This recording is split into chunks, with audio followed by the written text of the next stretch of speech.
Welcome to the Dad Pod with Brad Alexander.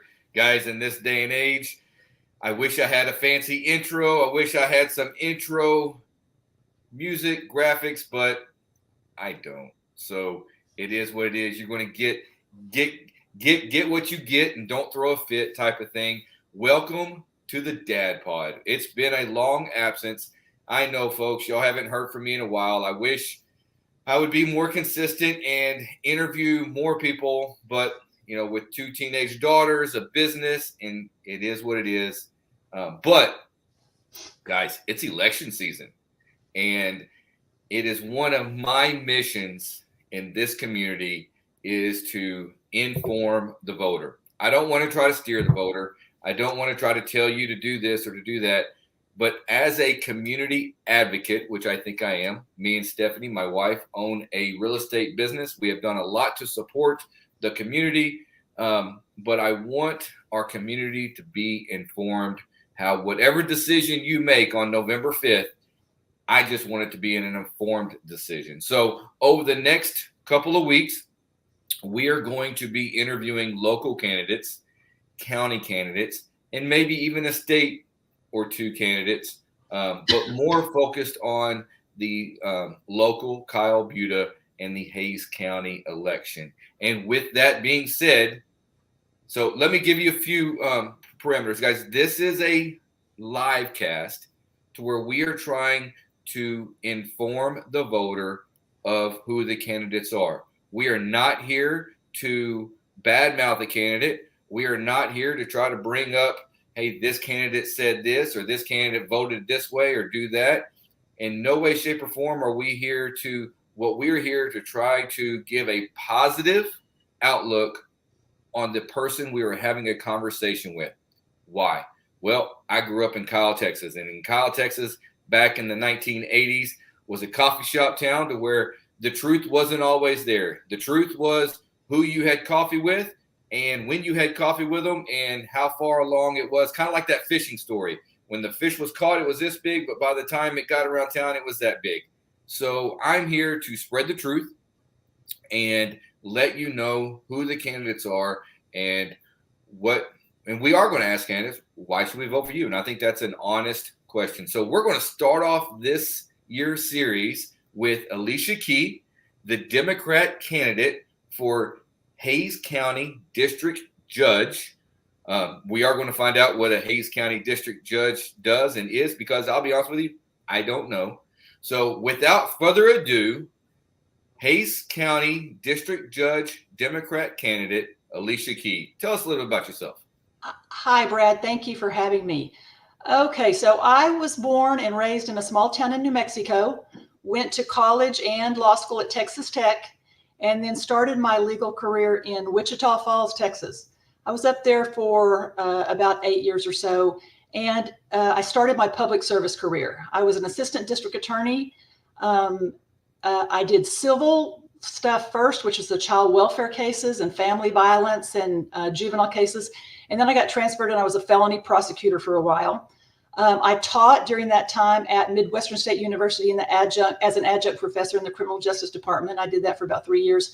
Then I was appointed associate judge in Wichita Falls. So I served as an associate judge in the family law court for 3 years. My family moved to the Central Texas area, and I've now lived in Hays County for 30 years, proudly a Dripping Springs resident for all this time. Raised my 2 kids here, and I now have 3 grandchildren in Hays County.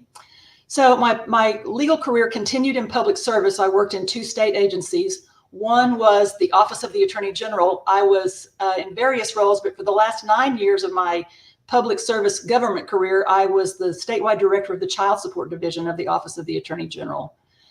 Before I did that, the other state agency job I had was I was the director of the State Office of Court Administration. That's an agency that almost nobody knows about, but they provide state administrative and technical assistance to the courts at all levels of the state.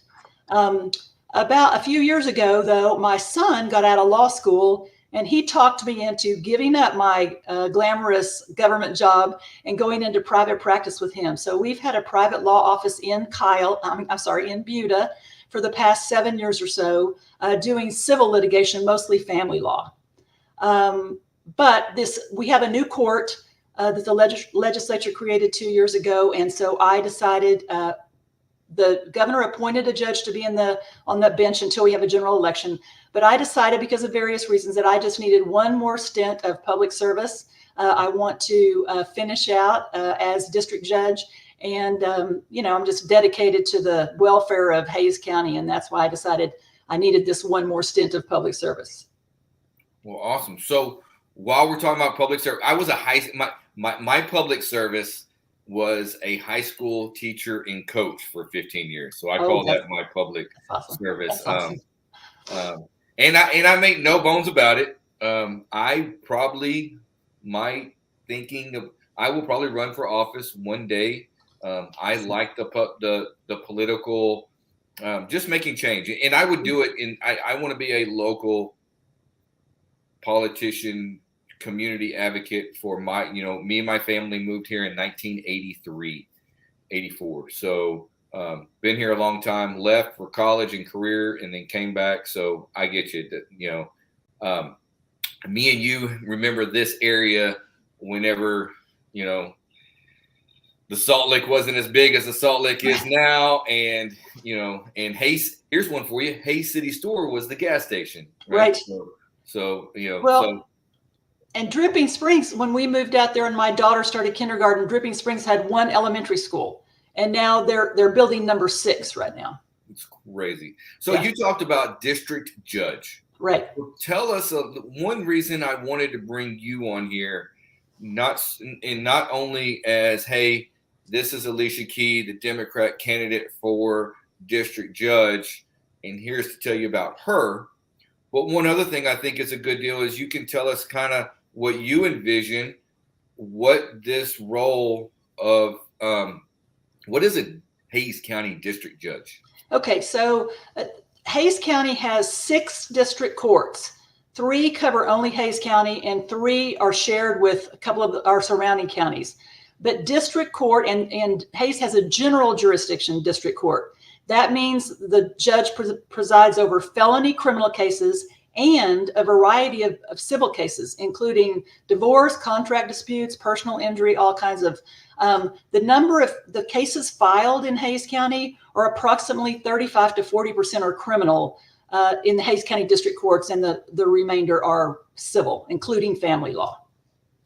So you would be sitting in so let me ask you this, because I've been summoned a few times.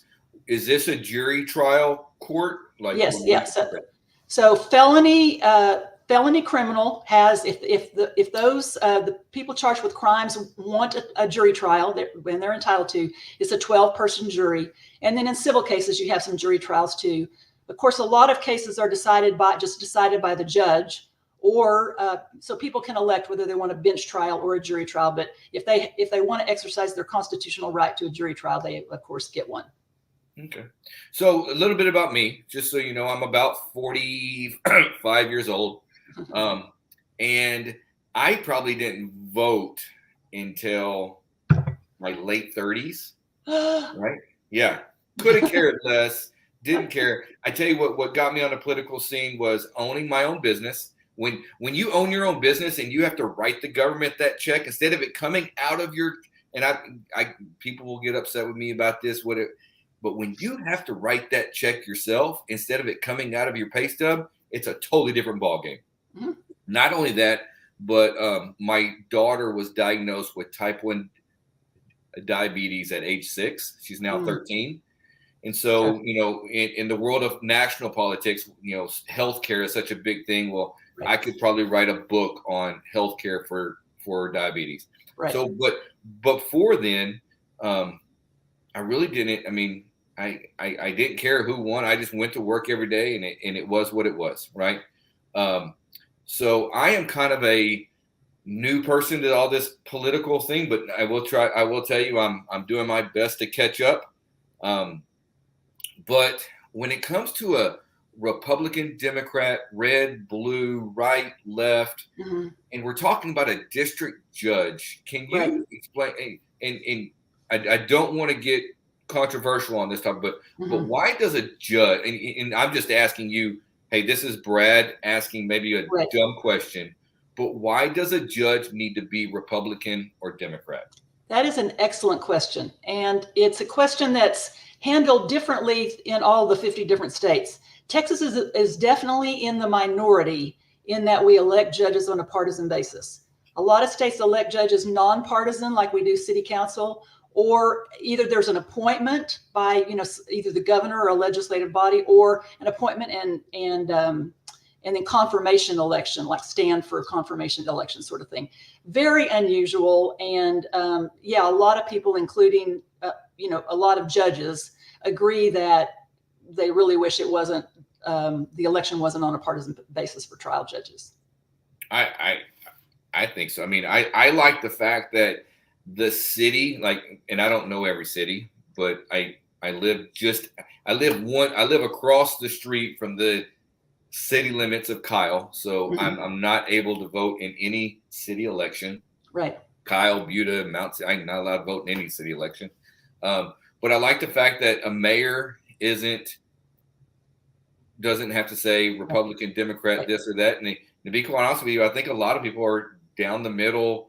I think we have a lot of loud people on one end and a lot of loud people on the other end, but we have a lot of people that are sitting there right in the middle that are, trying to figure out so the local people like mayor. I like the fact that mayor, city council don't have to say I'm this or I'm that.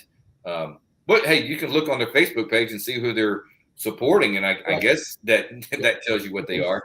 I really consider your judge a lot like, and we talked about. I really like the fact that, like, a sheriff. Why does a sheriff have to be a Republican? I mean, when you call 911, they're not going. I don't think either candidate would say, "Hey, did you vote for me because you're this or that?" Right. No, they're just going to come to your house. So, you were about to say something? Oh, well, I was just going to say, as a judge in particular, if a district judge is not really a political position in that you're not making new laws. You're certainly not supposed to be making new laws. You're not setting policy. You're supposed to know the law, and you're supposed to know people's constitutional rights, and you're supposed to apply the law, interpret the law, and apply it fairly, impartially, competently in every case. There's a very specific and detailed code of judicial conduct in Texas. And it says, that's the number one thing. You're supposed to be impartial. You're supposed to apply the law fairly to everybody. And you're not supposed to take a position as a candidate, or after you're elected, you're not supposed to take a position on political issues as far as saying how you would rule on issues. You're not supposed to endorse other political candidates at all. So, it is awkward. You just have to make sure that you're the kind of judge that has the qualities, the experience, the demeanor, and the wisdom, and the kind of temperament to be a good judge. And that's the important part. So I guess one way so you have no bearing, and correct me if I'm wrong, you have no bearing on whether or not someone is incarcerated. Because I know on the political scene, one of the arguments on both sides is, should a person be incarcerated until their court date, or should they be at home until their court date? And you really don't have any real bearing on that, do you? On Well, what that's not happens exactly before true. their court date? That's not exactly true. So I have no bearing on like whether people get arrested or charges get filed or they land in jail. Okay. But then various members of the judiciary, and sometimes it's just a criminal magistrate, decide about the bond issues. So whether people should be released on bail and set the terms and the amount and so forth, and what the conditions are. Okay. And that is a very important issue. So the goal is you want to make sure that you're protecting the public. It's a balance, protecting the public, assuring that that person is going to come back. You set the bond at an amount that will assure that they're going to come back. If you are going to let somebody who's charged with a crime out on bond, there is an issue about the bond terms. So in other words, you can say you can't leave your house. You can't leave the country. There's a variety of terms. And it has to be, this is the discretionary part with the judge, but you have to take into consideration that person's livelihood. If you let them out and say they can't leave their home, that means they can't work. And so there are a lot of things to take into consideration. But as far as whether charges should be brought against a defendant, no, the judge has nothing to say about that.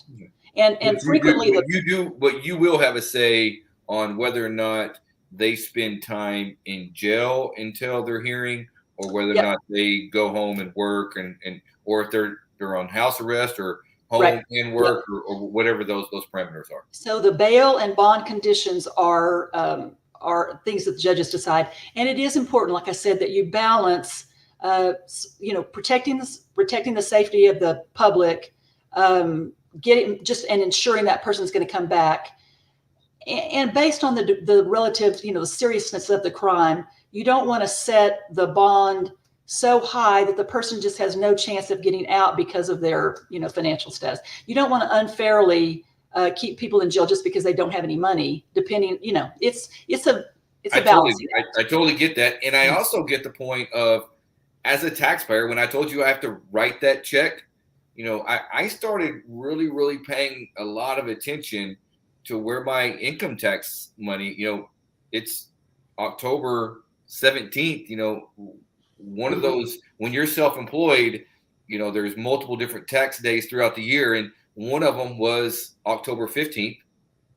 And so, if those people are incarcerated, but they could be, I have like you said, we want the safety of the public, but if we put those people in jail, as a taxpayer, I'm sitting there thinking, well, now I'm paying to feed them, house them, and medical treatment and monitor them and all that. And I told you, I really did not pay attention to these things for the first 38 years of my life. But now that I've had to personally write that check to old Uncle Sam, I started really paying attention to where, and I want to help people, and I want, I understand you have to pay your taxes and all that, but let's be fiscally minded at the same time. And Brad, I want to say two things about the people sitting in jail awaiting trial issue, and these both relate to why I decided to run. The first is Hays County has a horrible, it's getting better this year, but because we have the 6th court, but Hays County has a horrible backlog of people sitting in jail awaiting trial, to the extent that we're renting space in other counties' jails to house our people that are accused, and that is costing the taxpayers a ton of money. That's one issue.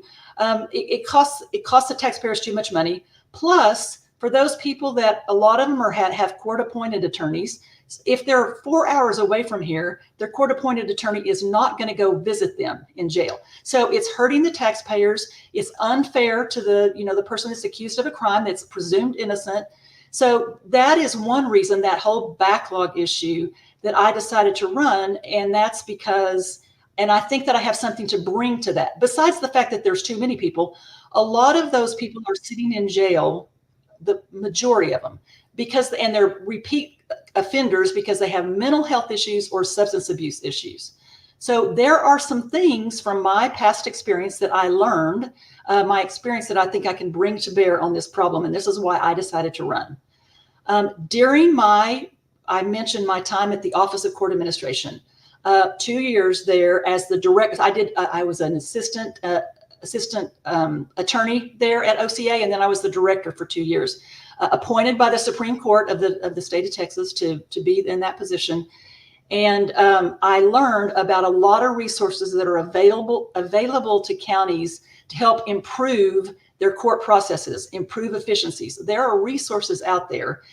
And one of the big ones is specialty, the information and resources and funding for what's called specialty courts.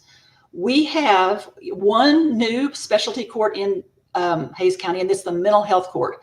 So the thinking is of court professionals that rather than just leaving all these people sitting in jail, you need to have a special track for people that have mental health issues, a special track that for people who have substance abuse issues. Put them on a special track and they get resources. You can divide and conquer the people that are sitting there in jail and use the most effective remedies, get those people help and get out of the jail. And so, and hopefully prevent them from their recurring criminal behavior that way. I learned a lot about that in my prior experience. I'm very interested in working with the other county officials on working on that project. And, you know, I will tell you as a high school educator for 15 years, you know, I saw a lot. I will tell you, in the 15 years of, you know, there are different, and that's one thing I didn't like about the school system was, you know, we had one mainstream line of punishment for everybody. Mm-hmm. Now I will tell you, we had at the end of my coaching / teaching career, I got to work. I did an internship as an assistant principal, and so that really opened my eyes about the adults in the building. Mm-hmm. And I got to walk the halls, and there's just so many. My issue is on the mental health part of it is parameters on people and you're always going to have people take advantage of the system. Mm-hmm. I saw that in the school system a little bit, to where, you know, there were your definite mental support system people that definitely it was black and white. They definitely needed help. But then the people in the gray, it was really, I will tell you from personal experience, it was really hard to, you know, the people that definitely needed it, and it was no doubt, that was easy. The Mm-hmm. people who didn't, that was easy. The people in the middle where you were, and those are the ones that keep you up at night as a school administrator or a judge or anybody. You know, it's the ones in the middle, to where, you know, it's not, life isn't just cut and, you know, wet and dry, Mm-hmm. black Right. and white. There's a lot of gray area in the world of life. You know what I wish we would do in Hays County, which they do better in Travis County than we do here, is that they have some specialized training for some mental health deputies. You know, they're especially in, I've had a personal experience with a family member with mental health problems, and his doctor told me, if you're in a crisis and you feel you really want somebody, like, take him to the hospital, get into Travis County, get him in the car, get into Travis County, because they have trained deputies that can recognize those issues. And like you said, it's a gray area for as a layperson. And I can talk to, you know, somebody can be sounding kind of crazy and then they can sound fine. And those specially trained people are really what we need. We do have an advantage in Hays County in our mental health court. The judge that is presiding over that court is also a licensed professional counselor and a degree in psychology. So we got a good situation there. But we really need a drug court in Hays County really badly, and I would love to work on that. So would you? And I don't.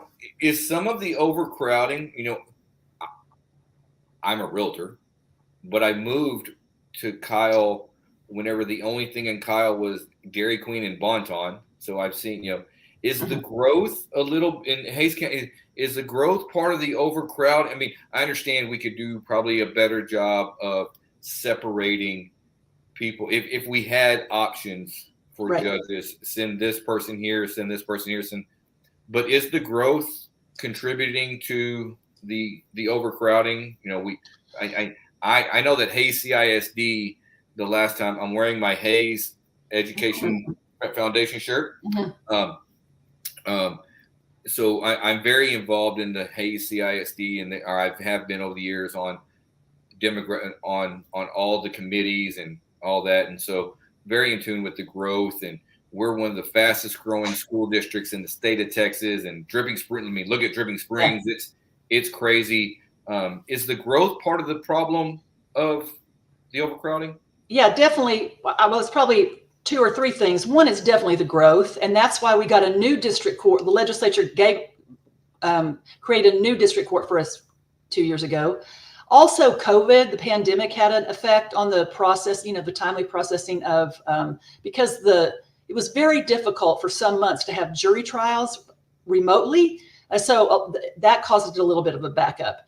But then there's just been some inefficient processes in place in our jail system and in our court system. So it's a combination of the things.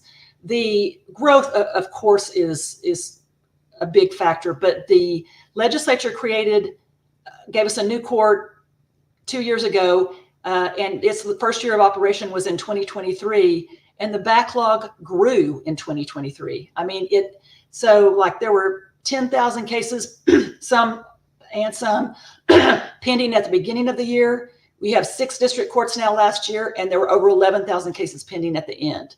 I mean, besides the specialty courts, there's a lot of processes that could be improved with the civil cases.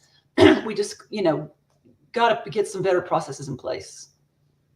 So to finish out this conversation, and it's just so those of you that are watching this, or if you do end up watching this, we're trying to inform people one conversation at a time.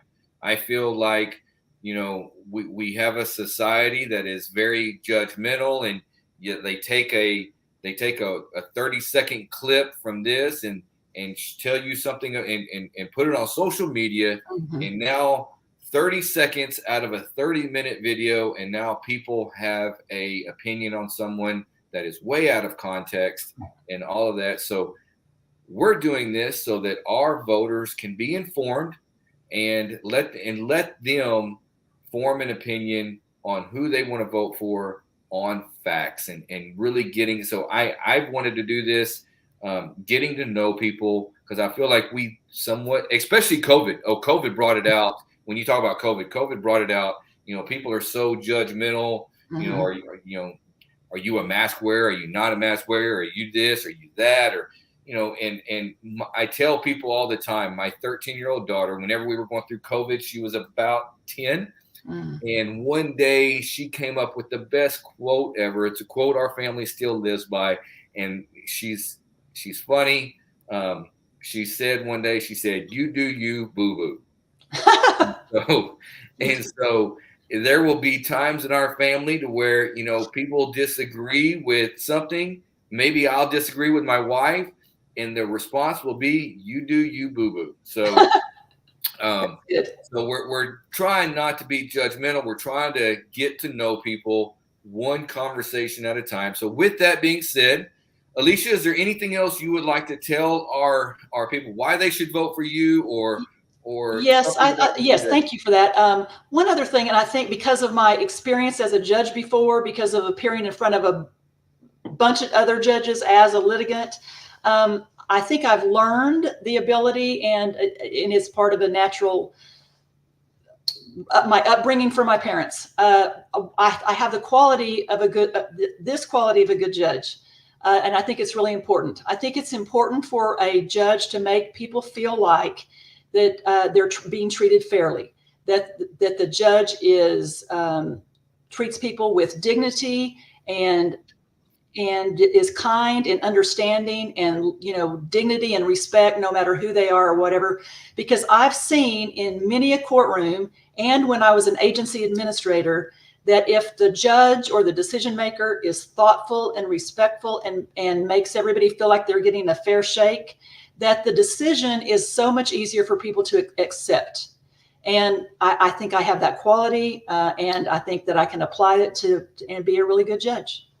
Well, I tell you, I like the word fair. When I was a high school coach, I worked for a basketball coach by the name of Marvin Hall. He's been coaching for like 40 years. He is one of the most special people in my life outside my wife.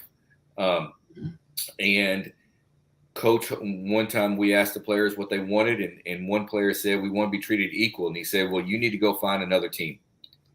And he said, and mind you, Marvin is a black man who grew up in Mississippi during those times. Mm-hmm. So he basically said, if you want to be treated equal, you need to go find another team. One thing we are going to treat you is we're going to treat you fair. Mm-hmm. And so I really appreciate the word fair. Yep.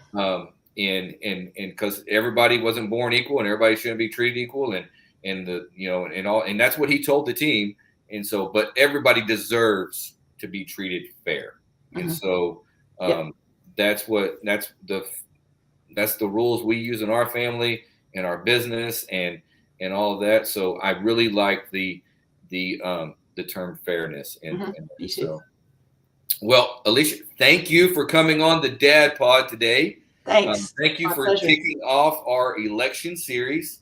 Guys, Alicia Key is the Democrat candidate for Hays County District Judge. I hope you learned today a little bit about what the district judge does and what the role they play. And so I hope you're a little bit more informed for November 5th. Hey, early voting starts, I believe, in just a few days. October 1st, Monday. So Monday is early voting. Do you know someone that is running in this election? Do you know somebody that would be a good conversation for us to have, whether it be city, county, state? We would love to have anybody, whether they are R, D, red, blue, right, left. I don't care. I just want voters to make an informed decision. So with that being said, if you know somebody, get them to be in touch with me. We would love to. Once again, we're just trying to build a community one conversation at a time. With that being said, I'm Brad Alexander with the Alexander Home Team and the Dad Pod. And this is Alicia Key, the Hays County District Judge, Democrat candidate for 2024. Thank y'all very much. Thank you, Brad. Thank you. Bye.